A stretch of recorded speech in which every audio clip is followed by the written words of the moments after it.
নমস্কার বন্ধুরা, আমি পুলকেশ। চলুন আজকে নিমের বনসাই বানানোর জন্য একটা ছোট্ট নিমের চারা কালেক্ট করি এবং আজকে তার প্রথম দিন গুঁড়ো ব্যাগের মধ্যে ওটাকে গুঁড়ো করার জন্য তুলে আনি। চলুন বন্ধুরা, এই নিম গাছটি বেশ সুন্দর লাগছে। এই নিম গাছটিকে আমি তুলব।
অবশেষে আমি পলি হাউসের ভেতরে আর বনসাই চারাটি কালেক্ট করা হলো। এবার একটু জল দিয়ে দিই আর পলি হাউসটি কভার করে দিই। ওখান থেকে তুলে নিয়ে এলাম আর এই নিম গাছটি। এখানে বনসাইকে 3 ধরনের বনসাই দিয়ে করব, আর এখানে একটা নিমের বনসাই করব।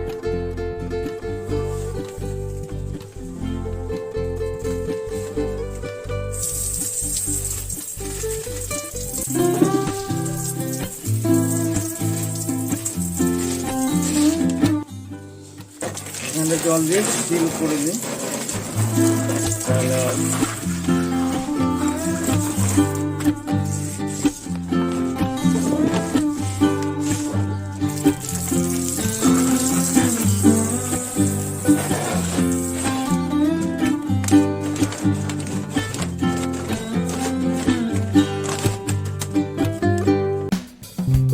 ভিডিওটি ভালো লাগলে লাইক করুন, কমেন্ট করুন,